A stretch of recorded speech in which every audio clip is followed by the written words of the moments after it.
நேர்கள் அனைவருக்கும் அஸ்ஸலாமு அலைக்கும் வரஹ்மத்துல்லாஹி வபரகாத்துஹு. மற்றும் ஒரு காணொளி ஊடாக உங்களை சந்திப்பதில் மிக்க மகிழ்ச்சி அடைக்கிறேன்.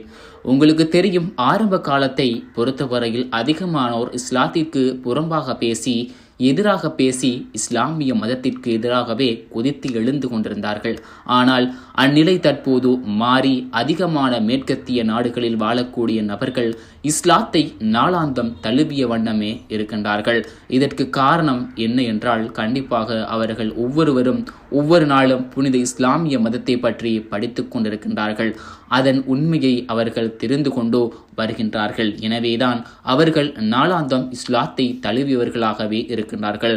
அந்த வகையில் அண்மையில் சமூக வலைத்தளங்களில் மிகவும் வைரலாக பரவக்கூடிய ஒரு காணொளியாகத்தான் தென்னாப்பிரிக்காவில் ஒரு கிராமப்புற பகுதியில் இருக்கக்கூடிய, குறிப்பாக பழங்குடி இனத்தைச் சேர்ந்தவர்கள் அதிகமானோர் இஸ்லாத்தை ஏற்றுக்கொண்டு வருவதாக சொல்லப்படுகிறது.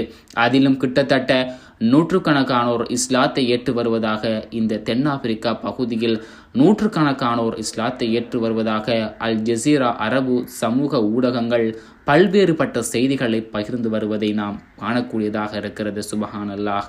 அல்லாஹு தாலா அவர்களுக்கு அருள் புரிய வேண்டும். அன்பார்ந்த சகோதர சகோதரிகளே, இன்றைய காலகட்டத்தில் முஸ்லிமாக பிறந்த நாம் இஸ்லாத்தை படிக்க மறுக்கின்றோம். அந்த அளவுக்கு நம்முடைய உள்ளம் இருந்து கொண்டிருக்கிறது. ஆனால் மாற்று மதத்தவர்கள் இஸ்லாத்தை படிப்பதில் கடும் ஆர்வம் காட்டிக் கொண்டிருக்கிறார்கள்.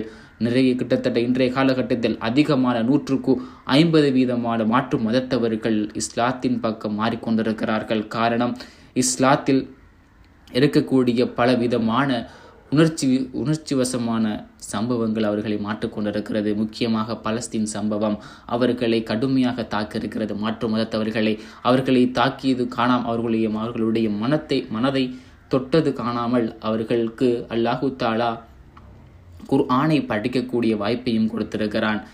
குர்ஆனை படித்து இதுதான் உண்மையான மார்க்கம் என்று புரிந்து கொண்டு தற்போது பல மாற்று மத மக்கள் இஸ்லாத்தை ஏற்றுக்கொண்டு, புனித இஸ்லாத்தை ஏற்றுக்கொண்டு, வல்ல இறைவன் மீது ஈமான் கொண்டு தாங்கள் செய்த பாவத்துக்கு கண்ணீர் சிந்தி பாவம் மன்னிப்பு தேடுகின்றார்கள். ஆனால் நாம் பிறந்ததிலே முஸ்லிமாக பிறந்து எத்தனை பெயர் நாம் செய்த பாவங்களுக்கு பாவ மன்னிப்பு இறைவனிடம் கேட்டுக்கொண்டிருக்கிறோம். கொஞ்சம் சிந்தித்து பாருங்கள் உறவுகளே. இன்ஷா அல்லாஹ் மற்றும் ஒரு காணொளி ஊடாக உங்களை சந்திக்கின்றேன். அஸ்ஸலாமு அலைக்கும் வரஹ்மத்துல்லாஹி வபரகாத்துஹு.